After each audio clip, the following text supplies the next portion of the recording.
وأزواجه وذرياته ثم إلى أرواح مشايخنا خصوصا إلى روح أبي أشياء سمبر الأستاذ محمد بن عبد الحسني ثم إلى روح مؤلف الكتاب قبل الإرشاد الهدي الله الهدي وسلم وفرهم أن الله كان بأسرار بركات منافات في الدين والدنيا والآخرة بسر الفاتحة أعوذ بالله من الشيطان الرجيم بسم الله الرحمن الرحيم الحمد لله رب العالمين الرحمن الرحيم مالك يوم الدين إياك نعبد وإياك نستعين اهدنا الصراط المستقيم صراط الذين أنعمت عليهم غير المغضوب عليهم ولا الضالين آمين. Bismillahirrahmanirrahim. Assalamualaikum warahmatullahi wabarakatuh. Alhamdulillahi rabbil alamin wa bihi nasta'inu ala umurid dunya waddin. Wassalatu wassalamu ala sayyidil awwalina wal akhirin imamil muttaqina wa qaidil ghurril muhajjalin sayyidina wa habibina wa maulana Muhammad wa ala alihi wa sahbihi wa man tabi'ahum bi ihsanin ila yaumiddin. Subhanaka la ilma lana illa ma 'allamtana innaka antal alimul hakim. Rabbi shrah li sadri wa yassir li amri wahlul 'uqdatam min lisani yafqahu qawli. Allahumma anfa'na bima 'allamtana wa 'allimna ma yanfa'una wa zidna ilman wa ikhlasan wa amalan wa alhiqna bi ibadikas salihin. Allahumma inna na'udzubika min ilmin la yanfa' wa qalbin la yakhsha wa nafsin la tashba wa da'watin la yustajabu laha, amma ba'du.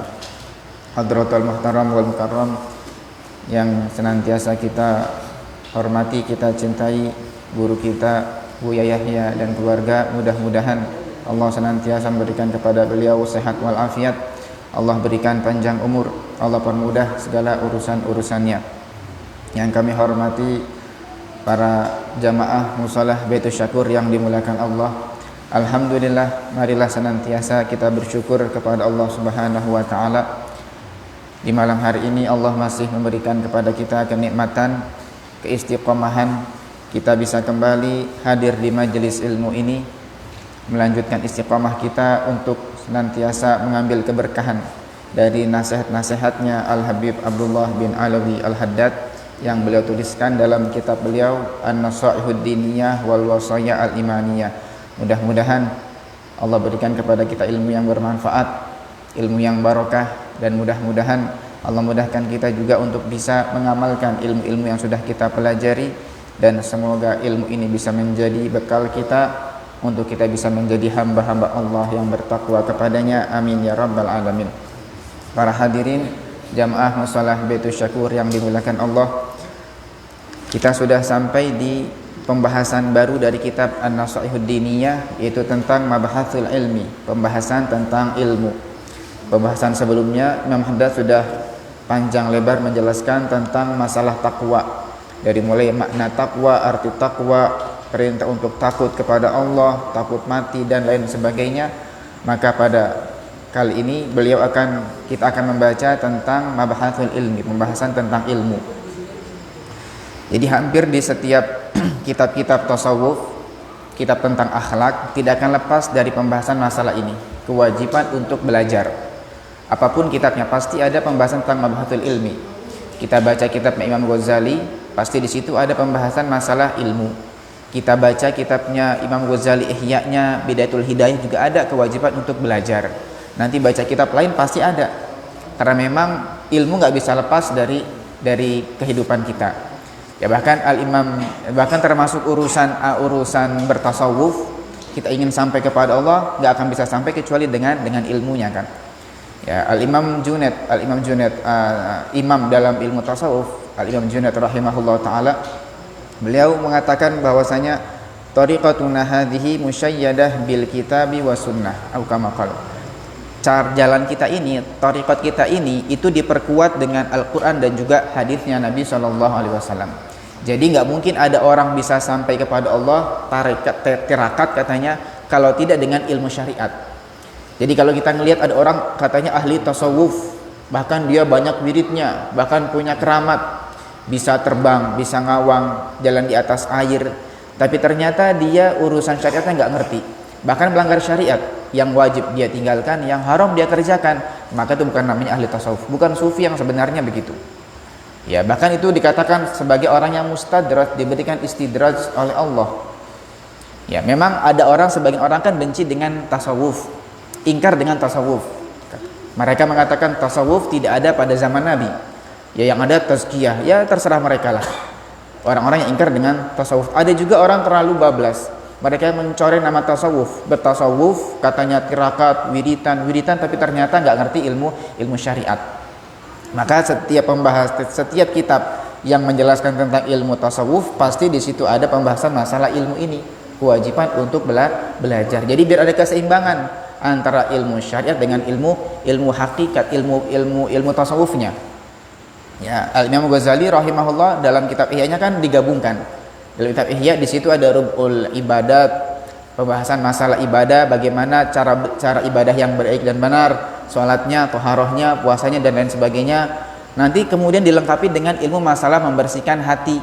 Di situ ada munjiat, ya, hal-hal yang bisa menyelamatkan atau membinasakan, menjaga lisan, menjaga pandangan dan lain sebagainya.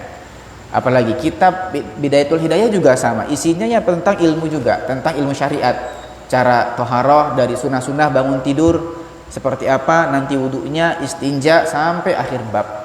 Hampir semuanya demikian. Nah, kitab Imam Haddad juga ini Nasaih Diniyah, nggak kurang lebihnya sama. Pembahasan awal kemarin tentang takwa, nanti ini masalah ilmu, nanti berikutnya ada pembahasan masalah sholat, ada zakat, ada puasa dan lain sebagainya. Hanya bedanya mungkin kalau kita fikih khusus yang menjelaskan ya fikihnya secara detail, seperti syaratnya, rukunnya, hal-hal yang membatalkan itu secara detail. Tapi kalau pembahasan fikih dalam kitab tasawuf hanya sekilas saja, karena mereka lebih difokuskan kepada urusan bagaimana ibadah tapi diterima, ibadahnya betul-betul ikhlas gitu loh, tidak ada riyaknya. Puasanya puasa yang bukan hanya puasa zahir tapi juga puasa menjaga pandangan, menjaga lisan dari hal-hal yang tidak baik gitu. Jadi pasti ada, tidak akan mungkin lepas dari ilmu syariat. Makanya di sini beliau hadirkan tentang mabahatul ilmi, pembahasan masalah ilmu. Kita baca bismillahirrahmanirrahim. Qala al-musannif rahimahullah taala, nafa'anallahu bihi wa bi ulumi wa bi asrarihi wa barakatihi fid dharaini ila an qala wa'lamu ma'asyiral ikhwani manallahu alaina wa alaikum bil afiyati wal yaqin. Ketahuilah wahai kawan-kawan, wahai saudara-saudara, manallahu alaina wa alaikum, semoga Allah memberikan kepada kami dan kalian semuanya bil afiyati wal yaqin, keselamatan dan yakin.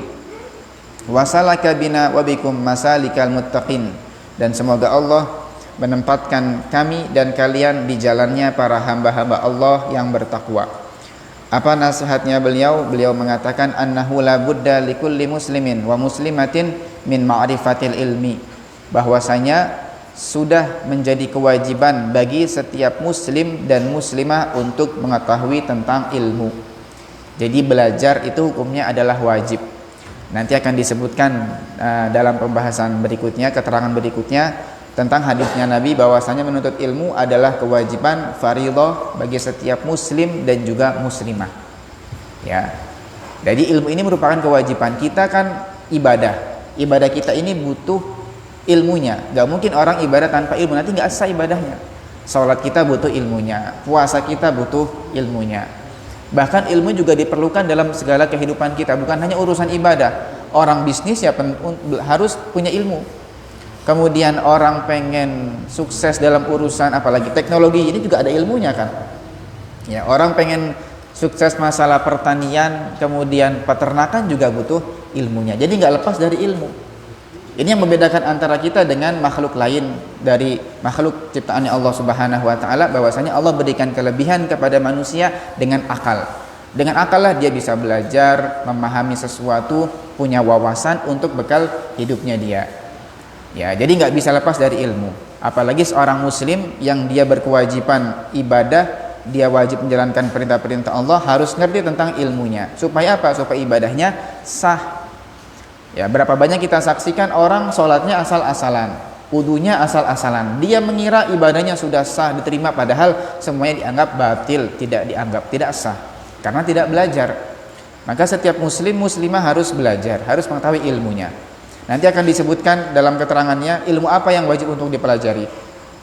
Wala rukhsata li ahadin minal muslimina fi tarkihi abadan, dan tidak ada rukhsah, tidak diizinkan bagi siapapun dari muslimin untuk tidak belajar. Jadi nggak ada alasan orang nggak mau belajar, usianya sudah tua, nggak, tetap dia belajar. Saya sibuk, tetap wajib belajar selama dia seorang muslim.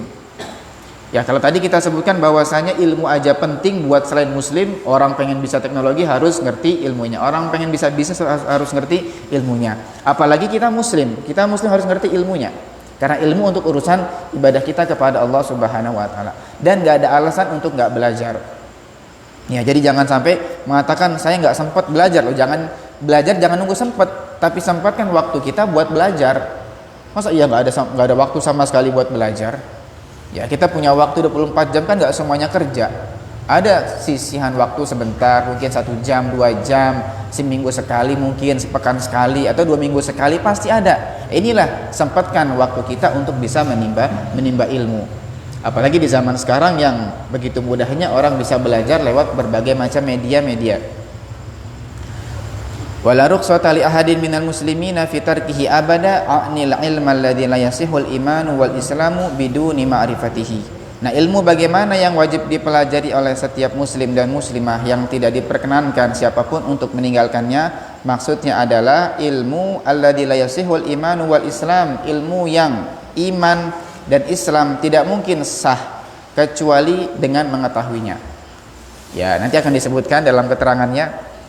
Ya, ilmu bagaimana yang wajib dipelajari. Wa jumlatuhu, yang mana garis besarnya ilmu yang wajib dipelajari al ilmu billahi wa rasulihi wal yaumil akhiri wal ilmu bima aujaballahu fi'lahu minal faraidi. Ilmu yang wajib dipelajari adalah ilmu tentang iman kepada Allah, iman kepada Rasulullah dan rasul-rasulnya, wal yaumil akhiri, ilmu untuk beriman tentang hari akhir. Ya, ini maksudnya ilmu akidah, ilmu tauhid. Ya, di situ dibahas tentang keimanan kepada Allah, kepada para rasulnya, utusannya, hari akhir, dan iman-iman yang lainnya. Wal ilmu bima aujaballahu fi'lahu minal faraidi, dan ilmu yang wajib dipelajari juga adalah ilmu dengan sesuatu yang Allah wajibkan untuk dikerjakan berupa fardu-fardu. Jadi sebagaimana kita punya kewajiban sholat, maka kita juga wajib belajar ilmunya sholat. Sebagaimana kita berkewajiban berpuasa, maka wajib belajar ilmunya puasa, dan seterusnya begitu. Wa bima aujaba tarkahu minal maharimi, dan belajar tentang sesuatu yang Allah wajibkan untuk ditinggalkan berupa keharaman-keharaman. Wa qad qala Rasulullah sallallahu alaihi wasallam, beliau telah bersabda, talabul ilmi faridatun ala kulli muslimin. Belajar ilmu itu, menuntut ilmu hukumnya adalah faridah, adalah kewajiban bagi setiap muslim. Muslim dan muslimah mereka wajib untuk menuntut ilmu. Nah, di sini Nabi mengatakan wajibnya bagi setiap muslim loh. Bukan wajib belajar ilmu itu wajib bagi yang seorang ulama, yang pengen jadi ustadz, yang pengen jadi kiai, tidak. Setiap muslim, Anda muslim maka Anda wajib untuk menimba ilmu. Selama diri kita muslim, maka kita berkewajiban untuk belajar. Maka sebagian orang ada yang salah faham. Salah fahamnya begini: ketika disuruh belajar, disuruh menimba ilmu, belajar fikih, belajar sirah, belajar tauhid, belajar masalah akhlak, dia mengatakan, saya kan bukan pengen jadi ustadz, saya kan nggak pengen ngajar, ngapain saya belajar? Lo nggak belajar, kewajiban setiap muslim. Selama diri antum muslim, maka antum berkewajiban untuk belajar. Ya. Adapun mereka para ulama atau mereka para pelajar yang mereka kelak akan menjadi para asatid, yang kelak mereka menjadi kader-kader para ulama, dai, ya mereka belajar tambahannya. Ya, makanya ilmu kan dibagi oleh para ulama menjadi fardu yang sifatnya fardu ain, ada yang sifatnya fardu kifayah. Ilmu yang fardu ain ilmu apa? Ilmu yang ini tentang kewajiban-kewajiban sehari-hari. Ilmu masalah sholat, ilmu masalah zakat, ilmu masalah puasa. Ini pokoknya ilmu fardu ain adalah ilmu tentang kewajiban fardu ain kita gitu. Kita hukumnya sholat adalah fardu ain. maka belajar ilmunya sholat bagi setiap orang adalah fardu ain juga. Puasa Ramadan hukumnya fardu ain, maka belajar hukumnya tentang puasa Ramadan juga fardu ain gitu. Membayar zakat jika mampu hukumnya fardu ain, setiap orang wajib, maka belajar ilmunya zakat juga hukumnya wajib fardu ain. Ada lagi yang sifatnya fardu kifayah gitu. Nah, yang fardu kifayah ini seperti misalnya masail, hukum-hukum tambahannya, kayak misalnya fikih, masalah wudu, ini kan banyak permasalahannya. Nanti kalau misalnya wudunya dari air sedikit gimana? Nanti wudunya kalau misalnya airnya begini kecampur gini-gini, ini kan masalah. Ini sifatnya fardu kifayah. Yang belajarnya adalah para ulama, para kader yang kelak mereka jadi ulama, agar ketika ada problem mereka bisa menjawab. Adapun kita yang fardu ain bagi kita masing-masing, yang penting ngerti fardunya lah. Gimana sih fardunya wudu, ada berapa fardunya wudu, rukunnya wudu. Nanti yang batalkan wudu ada berapa, yang penting ngerti ini yang fardu ain. Adapun nanti air ada dua macam, ada air banyak, air sedikit, nanti air banyak gini, 20 ini berapa liter. Kalau misalnya wadahnya kotak, nanti bagaimana cara ngitungnya. Andaikan wadahnya tabung, bagaimana cara? Ini kan tugasnya ulama. Ini yang fardu kifayah gitu. Nanti sholat, yang fardu ain ilmunya sholat tentang rukun-rukunnya sholat, syarat-syaratnya sholat, biar sah lah yang penting gitu loh. Adapun masalah-masalah tentang sholat, kayak misalnya nanti bagaimana kalau sholatnya orang lupa kiblat, sholatnya orang misalnya nanti di perjalanan, dalam kendaraan, ini tugasnya para ulama. Itu fardu kifayah gitu. Yang penting kalau tugasnya kita ini yang sifatnya fardu ain buat kita masing-masing setiap muslim, pokoknya sekiranya sholat kita sah, wudu kita sah, puasa kita sah, inilah ilmu yang wajib dipelajari. Supaya nggak salah-salah ibadahnya.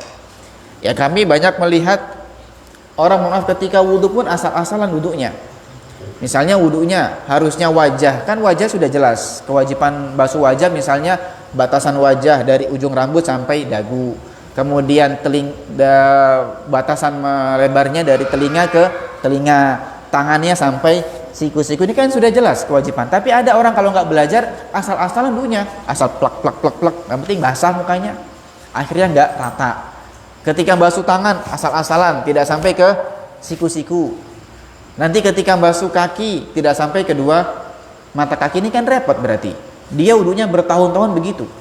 Merasa wudunya sah, sholatnya sah, ternyata semuanya dianggap batil. Ini kan repot begitu. Sholatnya asal-asalan, takbirnya bagaimana caranya dia, baca Fatihahnya, tumakninahnya ada apa enggak? Jangan sampai enggak ada. Ya. Di zaman Rasul Shallallahu Alaihi Wasallam kan pernah disebutkan sebuah kisah. Ada suatu ketika Nabi sedang duduk di masjid. Lalu enggak jauh dari tempat duduk Nabi ada seorang yang sedang sholat. Habis sholat, selesai salam, dia menghampiri Nabi. Lalu salam, Nabi jawab salamnya, kata Nabi, irji fasolli fa innaka lam tusalli. Sana kamu fulan, balik lagi, kamu ulangi sholatmu. Sholat lagi si fulan ini. Setelah sholat yang kedua kalinya, setelah salam, datang ke Nabi lagi, salam lagi, Nabi jawab salamnya, kata Nabi, irji fasolli fa innaka lam tusalli. Sana kamu balik lagi, sholat lagi, ulangi sholatmu. Dia ulangi lagi sampai 3 kali. Ketika datang lagi ke Nabi, wahai fulan, kalau kamu sholat begini caranya. Nabi ajarkan. Jadi maksudnya tadi ini si orang tadi ketika sholat kedua kali tadi itu nggak sah semuanya. Kenapa? Karena nggak ada tumakninahnya. Makanya Nabi nyuruh dia untuk mengulang sholatnya. Sana sholat lagi diulang karena nggak sah sholatnya. Nabi memperhatikan bagaimana cara dia sholat. Ya inilah makanya pentingnya kenapa kita harus belajar. Makanya belajar nggak mandang pekerjaan kita apa, usia kita apa, kesibukannya apa. Selama kita seorang muslim berkewajiban menjalankan syariat, kita berkewajiban sholat, berkewajiban toharoh, berkewajiban puasa dan ibadah-ibadah lainnya, maka kita wajib belajar. Dan gak susah belajar itu. Ya kalau kita belajarnya pengen jadi ulama, ya ribet, agak repot, harus menghafal matan-matan, kitabnya gede-gede, kitabnya bahasa Arab, kan repot. Tapi kalau belajar yang penting buat sifatnya fardu ain, sederhana. Fikih praktis sudah ada, yang akidah yang praktis sudah ada. Apalagi semuanya serba mudah kok. Sekarang para ulama punya kitab-kitab ringkas agar mudah difahami oleh kita.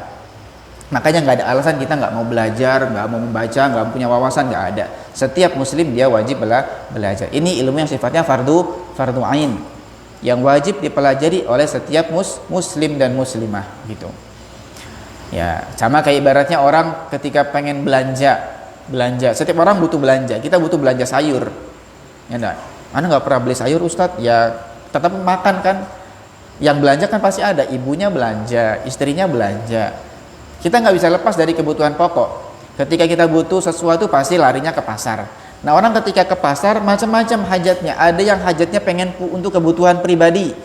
Ada yang hajatnya pengen kebutuhan dijual lagi. Nanti beda-beda yang diambil. Orang yang belanja buat kebutuhan sendiri, yang dia beli paling sedikit. Beli gula paling setengah atau sekilo buat stok kan gitu. Nanti beli sayur paling seikat 2 ikat cukup. Beli telur paling seberapa. Beda dengan orang yang pengen kulakan, itu pasti bawa banyak dia. Ya, belanjanya beras 1 karung. Nanti dia beli telur 1 peti. Ya, dia beli gula 1 karung. Kok banyak? Karena buat dijual lagi. Kebutuhannya banyak. Karena kebutuhan banyak, maka yang dia beli juga harus banyak. Beda dengan orang yang pribadi, kebutuhannya sedikit, maka yang diambil juga sedikit. Nah, sama orang belajar juga gitu. Orang belajar bagi kita yang sifatnya fardu ain, kita butuhnya cuma sekedar yang penting sah ibadah kita. Maka belajarnya sederhana, praktis kok, mudah, nggak sulit. Beda dengan orang yang pengen jadi para ulama, pengen jadi dai, mereka bakal ngajar, bakal nyampaikan kepada umat, maka belajar mereka harus lebih susah lagi, belajar lebih banyak yang mereka ambil, karena mereka bakal kulakan untuk menyampaikan kepada umat. Begitu. Makanya bedakan antara ilmu yang sifatnya fardu ain dengan sifatnya fardu kifayah. Adapun ilmu yang maksudnya adalah fardhu, kewajiban bagi setiap muslim, ini yang fardu ain adalah ilmu tadi, ilmu tentang kewajiban kita sehari-hari. Salat kita, puasa kita, toharoh kita. Yang penting sah, itulah ilmu yang wajib untuk dipelajari. Kemudian waqala alaihi salatu wassalam, dan bersabda Nabi sallallahu alaihi wasallam, utlubul ilma walau bisin. Utlubul ilma walau bisin. Carilah ilmu walaupun sampai ke negeri Cina. Ini sebagian ulama mengatakan hadisnya memang bukan hadis dari Nabi. Ada yang mengatakan dari Nabi tapi sanadnya dhaif. Ya, Imam Ghazali menghadirkan hadis ini dalam kitab Ihya-nya. Imam Baihaqi juga sama menghadirkan dalam kitab Syu'abul Imannya. Yang jelas para ulama mengomentari ini hadisnya matannya matan yang sering dikenal. Banyak orang menyebut-nyebut masalah ini. Utlubul ilma walau bisin. Carilah ilmu walaupun sampai ke negeri Cina. Ini disebutkan sering. Walaupun sanadnya itu adalah dhaif, lemah. Baik, kita nggak ngurus urusan sanad. Yang penting maknanya ini. Apa maksudnya kok Nabi perintahkan agar kita mencari ilmu sampai ke negeri Cina? Kata Imam Haddad, wasinu iqlimun ba'idun min ab'adil mawadi. Cina itu adalah tempat yang jauh dari paling jauhnya tempat. Jadi mungkin di zaman itu kan perjalanan ke Cina butuh waktu panjang sekali, berbulan-bulan kan. Ya, kalau kita sekarang mah mudah, kalau transportasi sekarang sangat mudah. Ya, ke negeri sejauh apapun bisa ditempuh. Tapi orang dulu kan sulit, harus nyebrang, naik ini kan. Wa qalilun minan nasi alladzina yasiluna ilaihi li bu'dihi, dan sedikit sekali orang-orang yang bisa sampai ke Cina. Jadi Cina tempat yang jauh, enggak semua orang bisa sampai ke sana, saking jauhnya. Maka fa idza wajaba 'alal muslimi an yatlubal ilma wa in kana fi hadzal mahallil ba'id, maka apabila seorang muslim wajib untuk menimba ilmu walaupun di tempat yang jauh tersebut, fa kaifa la yajibu alaihi, bagaimana tidak wajib baginya, idza kana bainal ulama, apabila dia tinggalnya di antara para ulama, wala yalhaquhu fi talabihi katsiru maunatin, dan dia tidak akan mendapatkan ketika mencarinya banyak biaya. Ya, jadi maksudnya Nabi ketika menyebutkan hadis tadi utlubul ilma walau bisin, maksudnya harus semangat untuk mencari ilmu walaupun di tempat yang sangat jauh. Nah, disebutkan Sin, Cina ya karena waktu itu mungkin tempat itu paling jauh di zaman itu. Tempat yang mungkin sulit untuk dijangkau oleh semua orang. Hanya sebagian orang yang mampu untuk pergi ke sana. Jadi bukan Cina, bukan tempat nyambi ilmu, bukan. Tempat nyambi ilmu bukan di Cina tempatnya. Kalau kita pengen belajar ilmu syariat, ilmu fiqih, ya perginya ke Yaman, ke Hadramut, Makkah, Madinah sumbernya. Tapi kalau ke Cina ya jangan. Ya, apalagi belajar dari orang Cina, jangan. Mereka sudah datang ke sini, ya sudah banyak yang datang ke sini. Jadi nggak usah belajar dengan mereka. Ini maksudnya belajarnya walaupun jauh itu harus ditempuh. Ya, lihat bagaimana perjuangan para sahabat di zaman itu. Diceritakan ada seorang sahabat, mereka bersama beliau bersama 10 orang kawannya itu rela bepergian berbulan-bulan, perjalanan berbulan-bulan demi apa? Demi mencari satu hadisnya Rasul sallallahu alaihi wasallam. Satu hadis ditempuh dengan perjalanan berbulan-bulan, rela mereka melakukannya. Kalau kita sekarang gampang, tinggal buka YouTube bisa. Tinggal denger MP3-nya ustadz, ulama fulan, kayak fulan, gampang. Satu hadis bukan hal sulit bagi kita sekarang. Jangankan satu hadis, 10 hadis sekaligus bisa kita dapatkan saat ini. Kitabnya sudah ada, bukunya sudah ada kan, rekaman sudah ada, streamingnya di mana-mana. Jadi nggak sulit. Tapi lihat orang dulu itu, walaupun begitu sulitnya, tetap mereka kejar ilmu itu. Ya, Imam Syafi'i, beliau melakukan safar, perjalanan jauh untuk menimba ilmu dari Mekah ke kota Madinah. Siapa lagi? Banyak kisah-kisahnya. Imam Syekh Abdul Qadir Al-Jailani, beliau juga sama. Ya, beliau di waktu masih kecil, usia masih kecil sudah minta izin ke ibunya untuk belajar. Masih kecil untuk belajar, ikut rombongan. Hingga pada akhirnya beliau harus dirampok sama sekelompok orang-orang penjahat. Begitu perjuangannya orang dulu. Atau ulama-ulama kita, ulama nasionalnya, seperti misalnya Kiai Khalil Bangkalan yang di Madura itu, beliau dulu pas waktu belajarnya melakukan perjalanan dari Madura Bangkalan ke Bangil di Pasuruan Jawa Timur, berjalan kaki nyeberang laut Selat Madura sampai ke Bangil. Ya, siapa lagi? Syekh Nawawi Banten dari tempat beliau ke Mekah melakukan perjalanan. Artinya jarak tempuh yang medan sulit nggak menjadi halangan buat mereka. Walaupun sulit, jauh tetap mereka semangat. Maka Imam Haddad, kalau itu saja mereka yang perjalanan jauh wajib ditempuh untuk belajar, bagaimana kita yang sekarang sudah di tengah-tengah ulama, belajarnya mudah, majelisnya mudah didatangi, bahkan nggak tanggung-tanggung. Sekarang itu kita nggak usah berjalan, tapi kita sudah dicari sama gurunya, dikejar-kejar, ayo ngaji kan gitu, ayo belajar, jadi dicari-cari. Kalau dulu kan kebalik. Jadi yang mencari adalah murid mencari guru, dicari ke sana, terus mereka melancong kemana-mana untuk belajar. Kalau sekarang enggak, ustadz yang buat majelisnya, majelis di sini, biar semuanya bisa belajar. Jadi nyambut bola kalau sekarang sistemnya.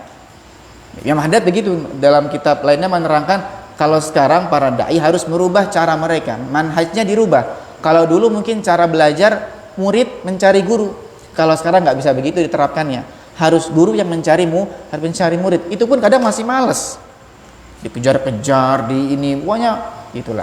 Jadi sudah kembali keadaan. Ya, itu sudah dari dulu begitu keadaannya. Seperti dikisahkan dalam ini kan Imam Haddad yang mengatakan. Jadi kalau sekarang itu zaman Imam Haddad, beliau mengatakan kalau sekarang itu seorang guru yang harus mencari murid, bukan murid mencari guru. Itu zamannya beliau. Bagaimana zaman sekarang? Ya, ada kisahnya Sayyidina Abu Hurairah radhiyallahu anhu, sahabat Rasul sallallahu alaihi wasallam. Jadi suatu ketika setelah Rasulullah wafat, beliau melihat orang kok ketika di masjid ngaji itu sepi. Kok sepi, halakoh ta'lim itu sepi di masjid. Akhirnya beliau pergi ke pasar. Karena di pasar itu rame, orang banyak di pasar. Akhirnya beliau menyerukan kepada ahli pasar, wahai ahli suq, wahai penduduk pasar, kenapa kalian masih ngumpul-ngumpul di sini? Kenapa nggak ada yang pergi ke Masjid Nabawi, masjidnya Rasul? Di sana sedang dibagikan harta warisannya Rasulullah Shallallahu Alaihi Wasallam. Kata Sayyidina Abu Hurairah, namanya orang sudah cinta dengan dunia, mendengar kata warisan, yang dipikir adalah duit. Wah, ada uang, ada emas, ada harta benda. Jadi begitu dengar di masjid sedang dibagikan harta warisnya Rasulullah, mereka langsung berbondong-bondong meninggalkan pasar menuju ke masjid. Abu Hurairah nunggu di pasar, nunggu mereka balik lagi. Beliau yakin pasti mereka bakal balik lagi. Gak lama pasti balik lagi. Benar, gak lama mereka balik lagi. Balik dari masjid ke pasar lagi. Ketika balik dari masjid ke pasar, mereka pada protes ke Abu Hurairah. Wahai Abu Hurairah, kamu nih berbohong katanya. Kata mereka, kok bohong? Kenapa bohong? Katanya tadi kamu bilang kita disuruh ke masjid untuk mencari warisannya Nabi Muhammad. Terus kamu dapatnya apa? Nggak ada itu, nggak ada apa-apa. Memang kamu dapatnya apa di masjid? Kami cuma ngelihat ada orang lagi ngaji, lagi dzikiran, lagi baca Quran. Mana yang dibagikan harta waris? Kata orang-orang pasar. Kata Abu Hurairah, itulah harta warisannya Rasulullah SAW. Bukankah beliau sudah mengatakan innal anbiya lam yuwarithu dinaran wala dirhaman? Sesungguhnya para nabi mereka tidak mewarisi dinar atau dirham, tapi wa innama warathul ilma. Mereka hanya mewarisi ilmu. Ya kalian saja yang ketika disebutkan tentang waris langsung terbayangnya adalah harta. Itulah warisan nabi, ilmu. Ya, faman akhadha faqad akhadha bihadzin wafir. Barang siapa yang mengambil bagian itu, maka dia telah mengambil bagian yang sangat besar. Maka kita yang sering hadir di majelis ilmu, sering ngaji, kita sedang mengambil warisannya Nabi Shallallahu Alaihi Wasallam. Ya, jadi begitu, orang tuh ketika disuruh belajar sudah berkurang himmahnya. Padahal di zaman dulu dengan keadaan yang sangat sulit, mereka tidak menyerah. Ya, mereka semangat untuk menimba ilmu. Tapi kenapa di zaman kita sekarang dengan fasilitas yang sangat memadai, yang sudah lengkap sekali, kita punya televisi, kita punya radio, kuota kita bisa beli, kenapa kita masih malas untuk menimba ilmu? Inilah musibah yang terjadi di akhir zaman seperti itu. Ya, kami punya guru Habib Segaf Baharun, beliau menceritakan pernah suatu ketika beliau sedang mengisi sebuah acara, sebuah kajian gitu, mengisi acara. Kemudian setelah selesai acara ada seseorang yang menghampiri beliau. Kata orang tersebut, Habib, saya punya riset, katanya. Punya riset. Apa risetnya antum? Saya sudah survei, sudah punya seperti sampel dari beberapa tempat. Tahukah Habib, di antara banyaknya penduduk Indonesia yang segitu banyak, berapa ratus juta jiwa, berapa persen yang mereka ternyata kenal dengan ulama, yang mereka belajar dengan ulama, yang mereka belajar di majelis taklim? Kata beliau, ya saya nggak tahu, saya nggak pernah terpikir ke sana. Ya karena saya tugasnya hanya nyampaikan, hanya dakwah, hanya ngajar. Ternyata ada orang yang segitu perhatiannya loh. Sampai beliau sampai rela survei, sampai punya bukti berapa persen orang yang selama ini hadir di majelis taklim. Beliau mengatakan ternyata nggak sampai 15% orang yang hadir di majelis taklim. Saking pada jauhnya dari majelis ilmu. Coba bayangkan, nggak sampai 15%. Jadi kalau kita pernah ngelihat acara yang sangat besar, ada kajian hall yang datang puluhan ribu, bahkan mungkin jutaan, itu hanya segelintir orang. Lebih banyak yang lalai dari majelis ilmu. Ya kan? Makanya ini sebagai problem kita. Makanya nggak heran kalau kita lihat bagaimana keadaan anak muda kok rusak, keadaan generasi kok semuanya jauh dari syariat, ya karena mereka jauh dari majelis ilmu. Ya makanya minimal kalau kita nggak bisa belajar di pesantren, mondok kayak santri, minimal di majelis lah. Ambil ilmu yang sifatnya fardu ain tadi. Walaupun tidak bisa sifatnya fardu kifayah kan. Kalau yang fardu kifayah tugasnya mereka para ulama. Kita cukup fardu ain lah. Yang penting sholatnya benar, wudunya benar. Nanti ketika punya janabah, ngerti cara mandi wajibnya. Ya, nanti ketika sholat benar sholatnya, rukunnya, tumakninahnya, syaratnya, dan kewajiban-kewajiban yang lainnya. Baik, ya. Fa kaifa la yajibu alai idza kana bainal ulama wa la yalhaquhu fi talabihi katsiru ma'unatin wala kabiru masyaqqatin. Kalau misalnya kata Nabi belajar di tempat yang jauh saja, yaitu Cina, daerah yang sangat jauh, wajib. Sedangkan ke sana butuh perjalanan yang sangat panjang, sangat capek. Bagaimana tidak wajib kalau belajarnya di tengah-tengah para ulama? Di kampungnya ada majelis, di kotanya beberapa majelis ada. Ya, dia punya kuota yang bisa dengerin simak majelis. Kenapa selama ini yang kita simak hanya buat mabar lah, buat game online dan lain sebagainya? Ya, jadi sempatkan waktu kita untuk bisa belajar, untuk berbekal diri, biar semakin baik lagi. Jadikanlah majelis kita ini sebagai renungan buat kita, buat introspeksi. Jadi memang kadang beda ya, kalau belajar di kelas para santri mereka kan nyatet, mereka nerjemahkan, mereka ngartikan, mereka baca referensi yang lain, itu kan sifatnya fardu kifayah tadi yang kami jelaskan. Tapi kalau kita yang di majelis sehari-hari, yang sepekan sekali atau mungkin sebulan sekali, ya minimal ini sebagai bahan renungan kita. Gak apa-apa ngaji hanya sekedar dengar, yang penting ingatkan, untuk pengingat diri kita masing-masing. Karena pastinya materinya akan diulang-ulang lagi tuh. Nanti kita ngaji di sini tentang masalah ilmu. Nanti mungkin di majelis lain ketemu masalah ilmu lagi. Nanti di majelis ini ketemu masalah bakti sama orang tua. Nanti majelis besok sama lagi materinya tentang bakti sama orang tua lagi. Loh kok sama? Yaitu gunanya untuk tadzkir, untuk pengingat diri kita. Mungkin kita sempat lalai tentang bakti sama orang tua, diingatkan ketika majelis. Oh iya, selama ini saya kurang perhatian sama orang tua saya. Nanti ketika hadir majelis, gurunya, ustadznya bahas masalah jaga lisan sebagai pengingat buat diri kita. Oh iya, selama ini saya kurang bisa menjaga lisan saya, dan begitu seterusnya. Jadi makanya dalam niat belajar yang pernah diajarkan oleh Imam Haddad, beliau mengatakan nawaitu ta'alluma wa ta'lima wa tadzakkura wa tadzkir. Jadi kita niat belajar ini untuk belajar, mengajarkan, mengingatkan, dan buat pengingat diri sendiri, agar ingat untuk diri sendiri. Ya, jadi jangan sampai lepas dari majelis. Ya minimal sepekan sekali lah, atau 2 minggu sekali lah, supaya kita punya hati tidak gersang. Ya, Sayyidina Luqman Al-Hakim radhiyallahu anhu, beliau menasihati putranya, mengatakan, wahai putraku, jalisul ulama, duduklah kamu dengan para ulama, karena sesungguhnya Allah Ta'ala menghidupkan hati-hati yang mati itu dengan hikmahnya para ulama, ibarat Allah menghidupkan rumput-rumput yang gersang dengan air hujan.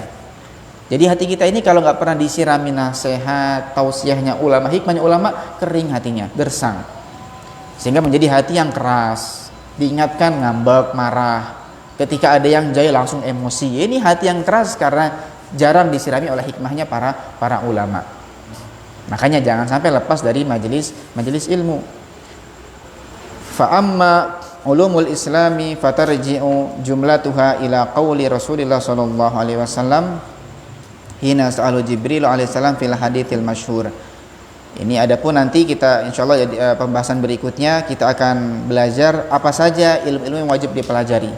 Jadi ilmu yang wajib dipelajari semua terangkum di dalam hadisnya Nabi yang kita kenal dengan hadis Jibril.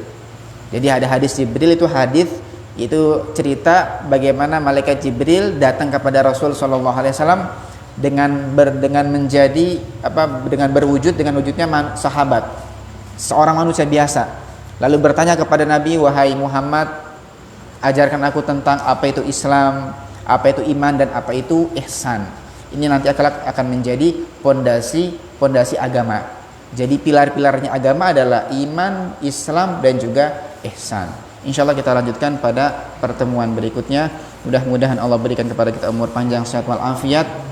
Allah berikan kepada kita istiqamah untuk senantiasa belajar. Allah berikan kepada kita ilmu yang manfaat, ilmu yang barakah, dan mudah-mudahan Allah jadikan kita semuanya, anak-anak kita, keluarga kita menjadi ahlul ilmi, orang-orang yang senang dengan ilmu, senang dengan majelis ilmu, senang dengan belajar, dan mudah-mudahan berkat majelis, berkat belajar kita, Allah mudahkan segala urusan-urusan kita. Allah berikan keberkahan kepada kita, berikan keberkahan kepada keluarga kita, kepada rezeki kita, dan mudah-mudahan Allah berikan kepada kita semuanya kemudahan dalam segala urusan, hajat kita dikabulkan oleh Allah. Yang sakit semoga Allah sembuhkan, dan mudah-mudahan Allah jaga kita semuanya. Allah jaga akidah kita, Allah jaga iman kita, Allah jaga akhlak dan moral kita, dan semoga Allah berikan kepada kita semuanya husnul khatimah, ma'lud fi wal afiyah. Rabbana atina fid dunya hasanah wa fil akhirati hasanah wa qina adzabannar. Wa sallallahu ala sayyidina Muhammadin wa ala alihi wa sahbihi wasallam. Walhamdulillahi rabbil alamin. Bisirril Fatihah. A'udzu billahi minasyaitonir rajim. Bismillahirrahmanirrahim. Alhamdulillahirabbil alamin. Arrahmanirrahim. Maliki yaumiddin. Iyyaka na'budu wa iyyaka nasta'in. Shiratal mustaqim. Shiratal ladzina an'amta 'alaihim ghairil maghdubi 'alaihim waladdallin. Amin. Sekian dari kami, mohon maaf atas segala kekurangannya. Assalamualaikum warahmatullahi wabarakatuh.